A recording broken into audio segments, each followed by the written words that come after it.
bertahannya aku ke dia itu bukan semata-mata karena kita udah punya banyak anak, karena kita memulai ini susah. Tapi yang benar-benar dari hati aku adalah ini.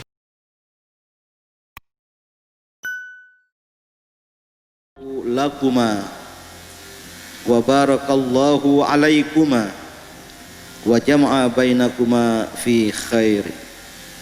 Ya Allah, limpahkanlah keberkahanmu bagi kedua pengantin dan limpahkanlah keberkahanmu atas mereka berdua, dan kumpulkanlah, persatukanlah, ikatkanlah kedua hati mereka dalam kebersamaan dalam mencapai prestasi dan keunggulan.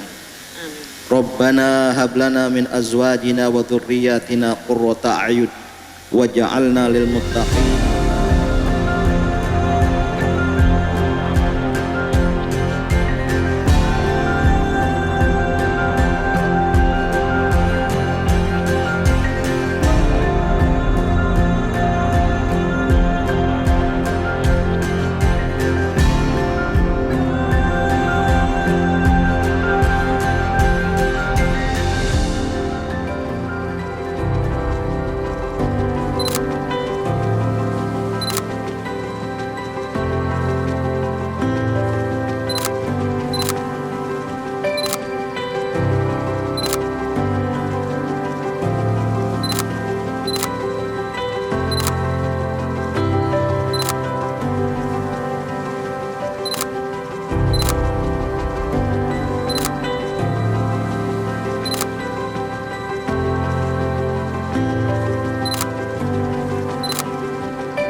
Hai, ketemu lagi di Teman Tidur, konten yang sudah tiduran dan terlelap ini. Bukan kita lupain sih, tapi memang kita belum ada tema bahasan atau problem yang kita mau share di konten Teman Tidur. Iya. Belum ada cerita karena aku lagi ngerasa happy-happynya, lagi ngerasa sangat menikmati momen setiap harinya dan enjoy sama hal baru yang datang ke hidup aku belakangan ini. Jadi konten ini seakan-akan jadi kayak terlupakan atau ditidurkan sejenak. Tapi by the way, akhirnya kita bikin konten ini lagi di special anniversary pernikahan kita yang ke-9. Alhamdulillah. Aku masih pakai baju akad nikah. Oh iya, baju akad nikah dipakai. Kalau baju akad nikahku di rumah aku yang lama, di rumah mama. Meskipun udah gak bisa dikancing. Berarti dulu kamu cangkring banget ya? Iya, lumayan. Baju ini yang bikin Ivan Gunawan. Yes. Waktu itu akad nikah kita disiarkan langsung sama SCTV. Waktu itu sama acara Hot Shot ya. Thank you Hot Shot. Di inbox pun waktu itu juga ada istilahnya kayak behind the scene persiapan detik-detik menuju akad nikah. Itu salah satu perjalanan, dan kita udah pernah react juga videonya di konten kita. 9 tahun guys, alhamdulillah. Oh my god. Apa rasanya? Dari ukuran baju aja udah banyak berubah. Kehidupannya juga pasti banyak berubah. Banyak banget sih yang aku rasain. Terutama belakangan ini. Aku ngerasa hidupnya lebih happy. Alhamdulillah. Meskipun bisa dibilang 2020 bagi sebagian orang tahun yang buruk, tapi ya memang kita pun juga terdampak lah sama kejadian itu. Tapi banyak hal baik juga yang datang di tahun itu. Saka, terus perubahan diri aku yang nggak tahu deh, kamu ngerasain nggak sih? Ngerasain banget. Aku sih ngerasain. Aku pun ngerasain sih. Aku pokoknya ngerasain gini, waktu sebelum November itu dari mulai pokoknya habis lebaran tuh ya, aku tuh ngerasain nih orang lagi kenapa sih gitu. Sekitar bulan-bulan Juli Agustus tuh kayaknya mumet terus kayaknya hidupnya. Kayaknya rungsing gitu ya. Ini kenapa sih Pupu nih, kenapa gitu. Cuman aku nggak berani untuk yang nanya kenapa gitu. Akhirnya dia menceritakan sendiri kan dengan sendirinya. Terus Andika ketemu banyak orang baru, lebih banyak ngobrol sama orang-orang baru yang dulu kan dia kayak masang tembok. Gua nggak bisa ngobrol sama orang baru gitu. Tapi pas dia mulai ngobrol-ngobrol, akhirnya mungkin lebih terbuka. Nah, yang paling klimaksnya pas ulang tahun. Iya. Pas bulan November itu ulang tahun, Andika tuh kayak berubah jadi manusia yang baru. Sampai sekarang alhamdulillah. Iya sih. Lebih luwes, lebih santai, lebih menikmati prosesnya, menikmati hidupnya gitu. Intinya lebih banyak bersyukur sih. Ya, Lebih alhamdulillah. Banyak hal yang tadinya mungkin aku Lupa. bersyukur, sekarang jadi lebih banyak bersyukur. Alhamdulillah. That's why ngerasanya lagi enjoy semua momen yang hadir setiap harinya. Yes. Jadi selalu menanti besok surprise-nya apa lagi ya Betul. gitu. Besok kebahagiaannya apa lagi ya. Andaikan pun sekarang ada datang masalah yang tadinya mungkin ngadepin satu masalah itu rusing banget, kenapa sih harus hadir masalah ini. Terus sekarang lebih ada masalah, oh fine. Oke, Kita gitu cari lah, jalan keluarnya gitu. Alhamdulillah. Iya. Gak ada perayaan istimewa di 9 tahun pernikahan kita. Tahun ini memang agak beda. Kita pengennya ya udahlah gitu. Kita lewatin 9 tahun pernikahan ini dengan mengucap syukur aja. Kado. Kan gitu, selalu Ya. dinner, selalu kado, selalu dinner, selalu surprise, selalu dinner, selalu apa gitu rutinitasnya. Aku takutnya itu cuman jadi rutinitas yang harus kita lakuin gitu loh. Lupa esensi kita 9 tahun tuh ngelewatin apa aja gitu. Makanya waktu aku ngingetin dia bahwa Aku malah lupa, Masya Allah. kita mau anniversary aja, ya kalau dulu aku bisa baper gitu, kok lu lupa sih gitu. Kita selalu mensakralkan tanggal-tanggal istimewa itu, tapi sekarang kayaknya ya udahlah fine lah, kita gak usah bikin gimana-gimana, tapi at least kita sama-sama ngucap syukur aja udah 9 tahun. 9 tahun tuh lama loh. Lama banget. Banyak hal yang kita lewatin. Yes. Nah, that's why di konten ini tadi kita blast di Instagram. Monggo kalau mau nanya apapun tentang pernikahan kita, asal bukan pertanyaan-pertanyaan yang pernah kita bahas di konten-konten kita sebelumnya, terutama di teman tidur. Kita akan bacain, dan buat yang pertanyaan yang kita bacain, kalian kita kasih hadiah 250.000 per orang. Jadi dari Andika 10 orang, dari aku 10 orang. Tadinya kan hanya 10 orang, 5. Cuman aku pikir ya udahlah, ini lagi perayaan spesial, jadi 10 orang, 10 orang. Oke, pertanyaannya bagus-bagus. Mudah-mudahan jawabannya juga sesuai yang kalian harapkan. Tapi apa ya, ini versinya kita, belum tentu ini yang bisa works juga di pernikahan orang lain gitu. Pupu kasih namanya juga sekalian ya. Oke. @Umi Syam. Ini pertanyaannya datang ke Instagram aku. 9 tahun pernikahan, anak 5 pernah nggak ada di titik 0 dan merasa lelah mengurus anak.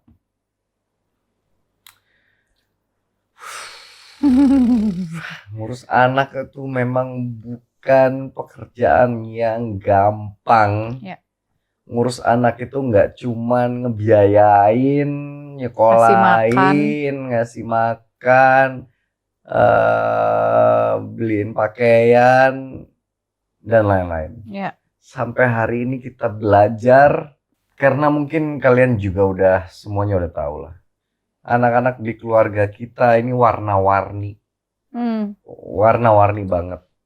Karakternya beda-beda. Dan karakternya itu kuat banget gitu. Betul, masing-masingnya. Amel, Ara, Elea, Seva, sampai yang terakhir Saka. Kita kadang terjebak di ruang diskusi suami istri yang membahas kita itu udah adil nggak sih sama anak-anak gitu. Benar. Terus adil tuh apakah berarti sama nggak sih? Terus gimana ya jembatannya yang benar supaya nggak ada kecemburuan di antara anak satu dan anak lain. Betul. Karena yang dua udah masuk teenager, udah Mm-mm. remaja, sementara yang 3 masih kecil-kecil. Mm-mm. Otomatis secara porsi perhatian, meskipun kita udah berusaha sama, tapi tetap ada beda gitu. Mm-mm. Mesti yang kecil yang jauh lebih menyita perhatian kita gitu. Mm.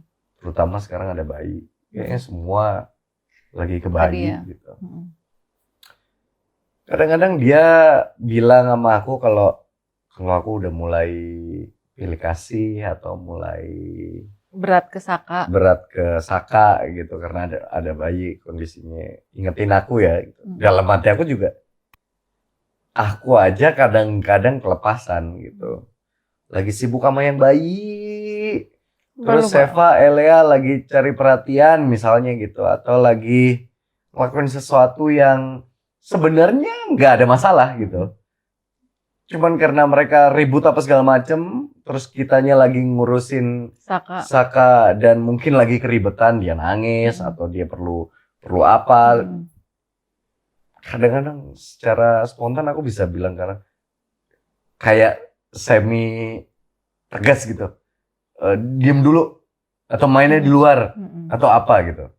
Yang sebenarnya yang mereka lakuin tuh Nggak, normal. iya, nggak. Sehari-hari mereka lakuin di depan kita gitu. Terus tiba-tiba karena kita ngerasa kita keribetan ngurus bayi, and then kita jadi kayak buang bola ke anak-anak, bahwa ini salah mereka nih, ini Saka nangis karena mereka gitu. Kasihan. Itu kadang-kadang aku keceplosan. Mm.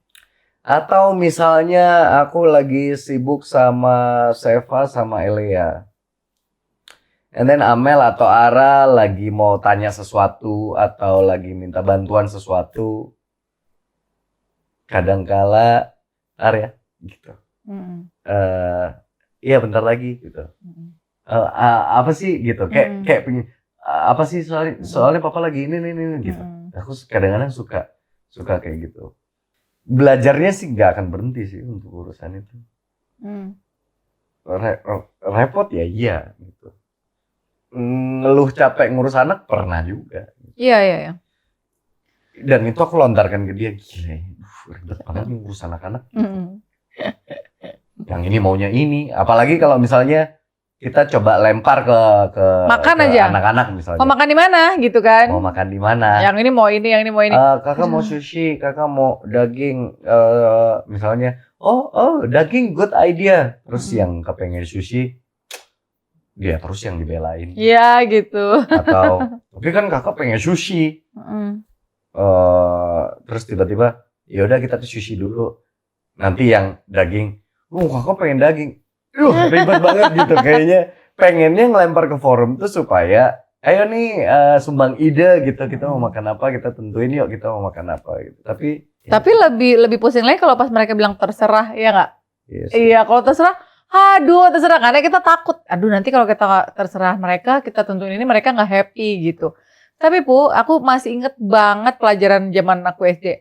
Apa arti adil? Kamu tau nggak arti adil itu apa? Ya bukan berarti equal, bukan berarti semuanya sama, Iya. sesuai dengan kebutuhannya. Betul sekali. Jadi menempatkan semua pada porsinya gitu. Jadi menurut aku ya, Ya, tapi kan itu susah. Itu I yang know. susah. Iya, I know. Iya, makanya sekarang jadi kenapa yang tadi aku lontarin kalau aku lagi pilih kasih apa? Karena aku takut padahal kan sebenarnya porsi sekarang tuh yang paling butuh ya di take care itu ya Saka gitu kan, yang semuanya mandi apa semuanya gitu. Tapi ya kita berusaha lah. Itu yang sulit.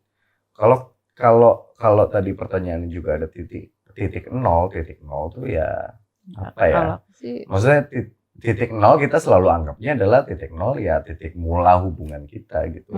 Habis itu grafiknya mau naik mau turun tuh normal itu. Iya. Biasa, lu hidup sendiri aja kadang-kadang hidup lu Bisa, naik turun iya. gitu, apalagi lu berpasangan. Tantangannya lebih berat karena gue mikirnya apa, dia mikirnya apa, ngadepin satu masalah pas di saat kita turun. Ya. Beda-beda cara menanggapi masalahnya. Ya, yang kompleks sih tadi ngurusin anak itu sih. Oke. Itu sih. Thank you ya siapa tadi? Umi Syam. Umi Syam. Mantap, Oke, lanjut. Nih pertanyaan dari Serayanhi. Gaya yang paling selalu dipakai kalau berhubungan.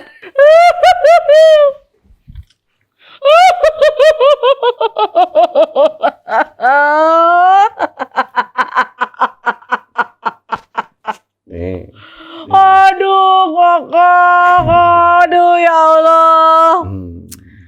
Ada lagi? Tahu dong. The best position. Tahu dong. Atau gini. Ini jadi usia. Ini Iya. usia. Simping. Aduh, Masa nggak nanya apa-apa. gitu? Ya nggak apa-apa, ini kan pertanyaan semuanya yang seru kan yang dijawab gitu. Aduh. Waduh. Mm-mm. Waduh. Oke, next. Dari Cicuit. Ya Allah. Cicuit. Kualitas apa yang dimiliki Kak Usi sehingga Andika memilih menikah dan bertahan selama 9 tahun ini? Aduh. Kamu pasti suka kan pertanyaan-pertanyaan begini. Waduh. Pertanyaan yang menjebak untuk aku memuji-muji kamu. Aku nggak minta dipuji, ya Allah. Tuh kan. Oke, aku nggak mau ngomong yang klise tentang ini. Menurut pengalaman pernikahan kita, kalau bicara mengenai kualitas Usi, ya, khususnya ke aku, ya, ini kan yang membuat yang membuat aku bertahan gitu. Bertahannya aku ke dia itu bukan semata-mata karena kita udah punya banyak anak, karena kita memulai ini susah dan lain-lain. Ya mungkin itu itu ada benarnya. Tapi yang benar-benar dari hati aku adalah ini. Semakin kesini aku makin kenal nih sama diri aku sendiri. Semakin kesini, semakin aku kenal sama diri aku semakin jelas melihat diri aku beberapa waktu yang lalu. Bahkan mungkin dulu sebelum kita nikah. Aku ini termasuk salah satu karakter pribadi yang sulit. Kalau seandainya aku harus berpasangan sama orang mirip aku, full secara karakter, sifat dan semua yang dipunya aku sih give up. Karena aku ini merasa pribadi aku tuh kayak terlalu sulit deh, terlalu melankolis, suka mendramatisir, banyaklah hal-hal negatif di diri aku. Kualitasnya dia mampu menghandle itu semua. Aku sempat tersadar belakangan ini bahwa ternyata dulu tuh gue tuh semenyebalkan itu gitu. Gue itu se-egois itu, gue itu brengsek itulah gitu. Maksudnya semaunya banget gitu. Tanpa memikirkan gimana ya pasangan gue nerima semua itu gitu. Karena kok landasannya adalah ya udah lu terima aja, gue suami lu salah sendiri, lu mau nikah sama gue gitu.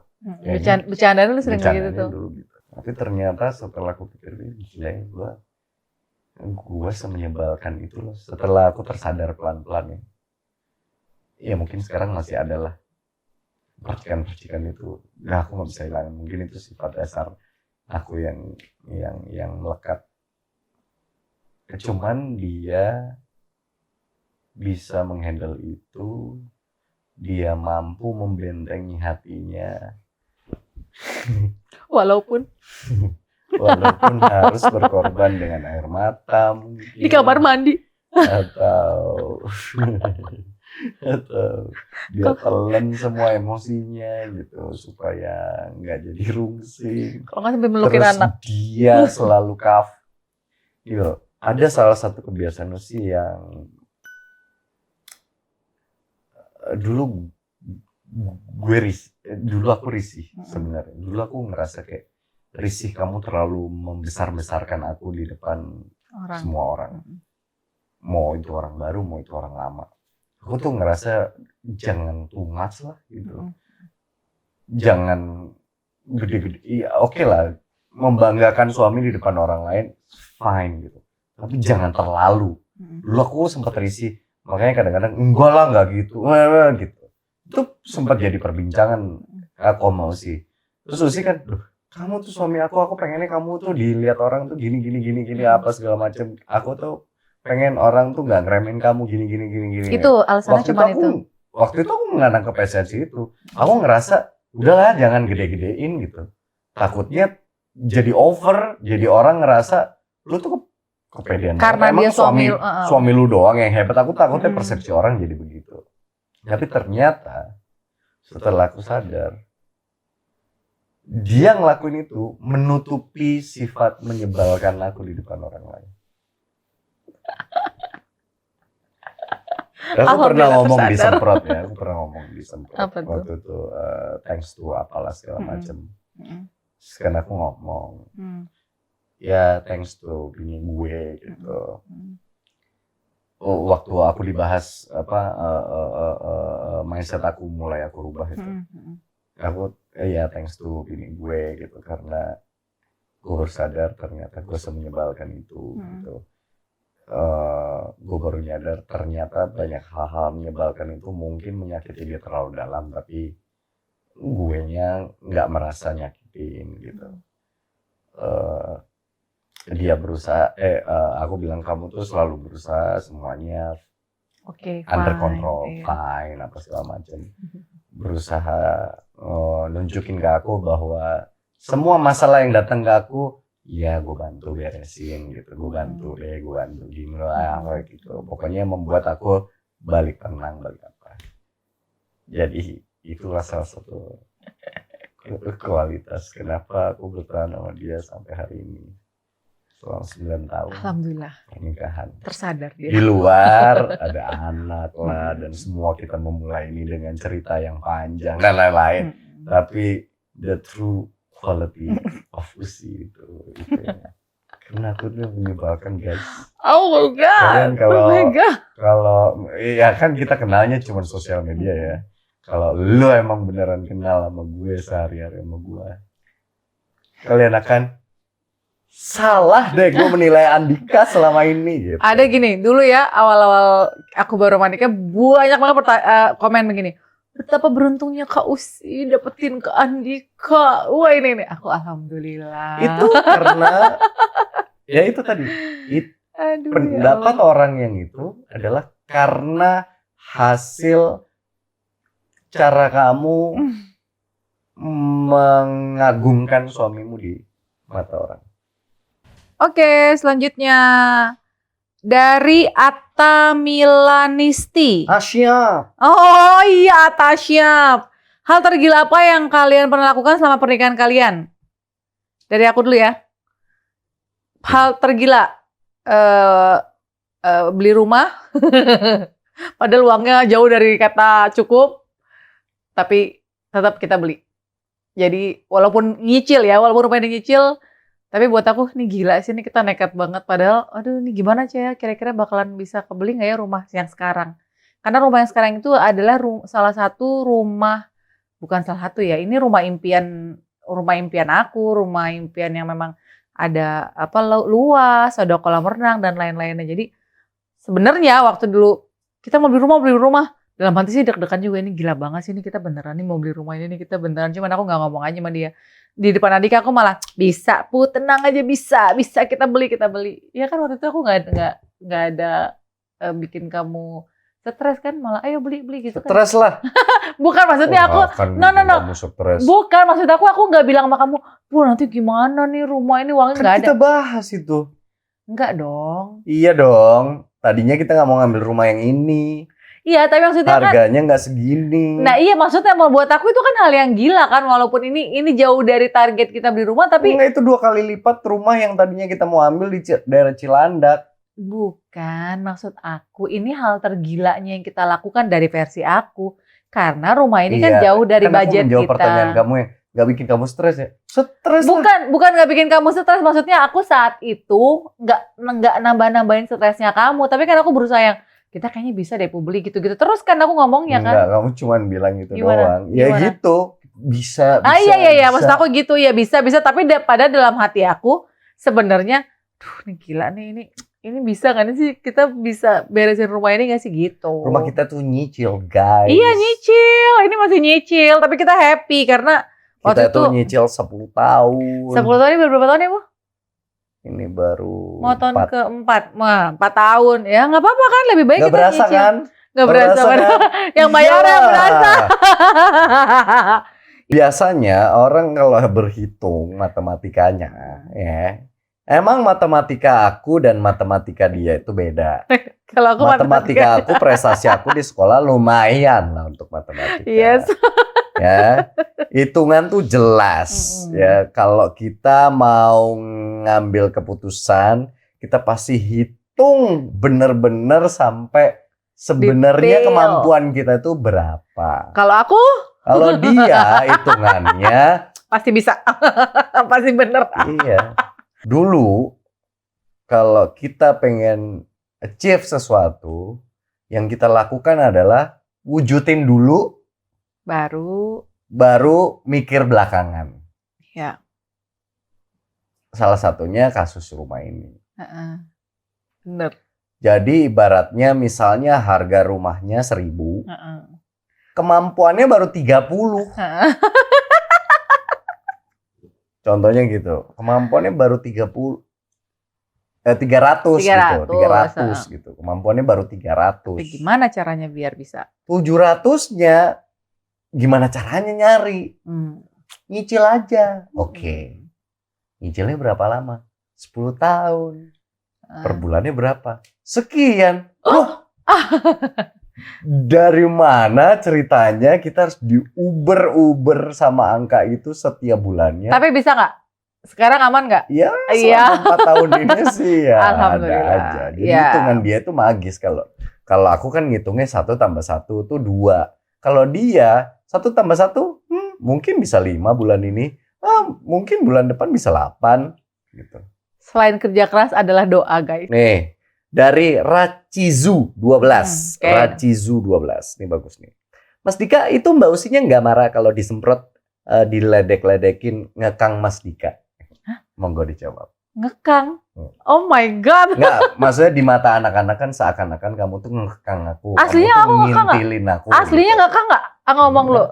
Aslinya ngintilin kamu nggak sih? Cuman memang itu dijadikan salah satu jokes, celaan untuk itu gini loh. Kita kalau ceng-cengan kan pasti nyari titik lemahnya kan. Misalnya titik lemahnya Gading apa, misalnya Duda apa misalnya gitu, atau titik lemahnya Uus apa, cengeng gitu misalnya. Nah, titik lemahnya aku adalah di mata anak-anak yang bisa dilempar ke forum dan bisa jadi bahan bercandaan itu seakan-akan memang Uus itu ngekang gitu. Sekarang kamu ngomong nih di sini nih, mumpung semua orang everybody mungkin melihat dulu aku ngekang cara nggak? aku menjelaskan ke orang-orang di luar itu terkesan Aku ngekang. kamu ngekang gitu. Mungkin ya cara aku menjelaskan gitu. Padahal Misalnya sesimpel gini. Pak Dika, motoran. Wah, gue mana boleh sama bini gue motoran. Gitu loh. Padahal Karena aku tidak menjelaskan ke semua orang bahwa apa sih alasan dibalik kamu nggak ngizinin aku motoran. Sesimpel itu. Aku cuma menghindari percakapan panjang. Jadi aku jawabnya pendek-pendek. Ibaratnya gitu. Atau misalkan, Pak Dika, party yuk gitu. Di satu sisi kan aku nggak suka emang party. nggak demen party. Terus ya mungkin dulu suka, tapi udah lama aku nggak lakuin suka rutinitas party. itu. Terus udah nggak nemu fun-nya lagi, jadi aku tinggalin. Terus kamu jawab Ya orang. party lah sesekali apa segala macam. Terus andaikan pun aku datang ke undangan itu kan aku pasti bawa Sama kamu. aku, iya benar. Karena kamu bisa aku jadiin tameng untuk pulang lebih cepat. Atau paling nggak yang lain kan mungkin Masih bisa lama. ada euforianya apa segala macam. Sementara mereka ngelihatnya seakan-akan Pusing ngintilin yang terus. Ajak lu ngajak bini gitu. Kapan sih lu nggak ngajak bini ibaratnya gitu loh. Salah terus. Tapi kan nggak perlu semua Iya. orang aku jelaskan gitu loh. Jadi aku ya cara nyampein sesuatu ke mereka tentang hal yang mungkin dianggap ngekang itu ya mungkin karena akunya juga malas jelasin. Kalau kamu kan detail, misalnya kamu ditanya sama teman kamu gitu. Kok Andika ini apa misalkan? Oh iya soalnya Andika itu A I U E O gitu. Kalau aku enggak. Kok lu gini sih Pak? Iya soalnya bini gua A. Dah selesai. Padahal kenyataannya kayak gitu guys. Nih di sini dijelasin nih untuk teman-teman. Ngekang sih enggak, justru Malah seringnya aku ngajak dia. Iya. Karena aku orang yang tidak percaya diri keluar dari rumah sendiri. Tuh. Ini juga terjadi kemarin masalah golf nih. Ini aku mau jelasin juga nih biar orang-orang yang nonton di sini ngeliat. Jadi ada beberapa komen gini. Kenapa sih kasihan banget golf aja diintilin terus? Kenapa main golf aja harus diintilin sama Usi? Takut ya karena caddy-nya cantik-cantik. Nah itu perbedaan aku Oh sama my kamu. God. Ini kamu ada effort untuk jelasin ke semua orang, termasuk orang-orang yang memojokkan kamu mungkin dengan pemikirannya dia yang kayak Iya gitu. karena Kalau aku kayak gitu-gitu, nggak perlu gue jawab, nggak perlu. ngapain gitu. Tapi kan pada akhirnya kan tidak semua orang akhirnya tidak orang-orang juga mikir Nggak sangkainnya perlu benar. semua orang Bukan mikir maksudnya gitu. sangkainnya gitulah. Sekarang aja kan kamu disemprot jadi diledek-ledekin karena kamu tidak menjelaskan. Tapi aku nggak merasa. Iya itu bedanya Selama kadang-kadang. aku nggak merasa itu benar, jadi apa yang I know. Nah itu fine makanya gitu. kamu tuh harus belajar juga Nggak gini. bisa dong, ini aku ya. Oh iya aku. Oke aku ngejelasin Nggak aja usah ya. kamu belajar ngapain. Oke. Sekarang aku ngejelasin aja ya guys. Jadi masalah golf itu nih ya. Aku yang pertama kali mengajak Andika untuk nyemplung di golf. Dan ketika Andika happy, ketika Andika suka, aku juga happy. Karena apa? Belum pernah kita punya hobi yang bersamaan di olahraga. Dan setiap golf, asal kalian tahu ya guys ya, yang ngajakin itu selalu Ya, aku yang Iya. kecanduan. ayo Bu, Masa ayo aku Bu. bisa golf sama yang lain. Cuman Bener. nyari temen lebih susah lah ibaratnya. Bener. Ya paling gampang yang ngajakin dia. Iya, gitu. nah nanti dari aku, walaupun aku kayak tadi nih, tapi kita nggak satu flight. Dia sama teman-teman cowok, aku sama teman-teman cewek. Aku pun juga ngerasa happy. Karena jujur aja, kalau aku main golf tanpa dia pun, aku juga nggak nyaman. Kalau aku gitu, karena kita ketemu orang yang lah, apalagi cewek. Jadi aku happy, aku safe kalau golf ada dia. Nah, Andika pun yang selalu ngajak aku. Jadi bukan aku yang aku ikut. Enggak begitu sama sekali. Oke? Cukup clear, cukup jelas? Yes. Itu loh, ngapain sih harus dijelaskan hal kayak gitu. Heran deh. Terganggu sama komenan orang yang picky gitu, pemikirannya kayak sempit gitu ngelihatnya deh. Sih ngintilin mulu. Iya, Ngapain harus dijelasin orang-orang kayak gitu loh. Padahal aku yang diajak terus. Ngapain, nggak penting gitu. Oke, lanjut lagi nih dari Cucu Dainita 1. Kau sih sama Kak Andika, kalau pengen skidap gimana? Secara tidur aja barengan sama anak. Gimana pun. Intensitas berkurang jauh. Ya, pokoknya kewajiban mah tetap terjalankan lah. Oke. Ada waktu nih 2 menit, lumayan. Sikat. Kak Usi, Kak pernah nggak sih ngerasa insecure sama kelebihan pasangan? Terus tips biar harmonis. Aku jawab dulu ya. Insecure sama kelebihan pasangan. Yes, aku pernah merasakan itu awal-awal aku menikah. Jadi gini, sebelum aku menikah, saat itu posisinya kan tadi balik. Waktu itu orang udah mulai orang udah kenal aku. Andika menata karirnya segala macam. Terus kita sempat ada di satu level sampai ketika aku menikah, aku hamil, aku punya Elea, aku yang berusaha turun kan. Aku nggak mau. Pokoknya gimana caranya biar aku di sini, Andika di sini. Itu ketika udah menikah. Dari mulai pacaran sih aku udah mulai ke situ. Nah, ketika begini nih jomplang banget. Kan everybody, maksudnya semuanya kan taunya Andika Pratama. Spotlightnya tuh udah Andika Pratama. Gila, dia megang acara apa aja yang dulunya aku ngerasa, dulunya dia masih baru. sekarang bisa megang semua acara bagus apa segala macam. Nah, aku dulu insecure bukan karena cemburu kan, tapi lebih yang gila ya. Gue sekarang hidup gue kayak misalnya nih ya, jujur aja, misalnya kayak dia lagi bener-bener penyakitin hati gitu menurut aku ya. Gue tinggalin juga nih gitu kan, Ya. dalam tapi bukan bercerai. Meninggalkan tuh kan bisa kayak Paling kalian takutkan dalam pernikahan kalian dan gimana cara mengatasi rasa takut? kamu dulu. Takut tiba-tiba sewaktu-waktu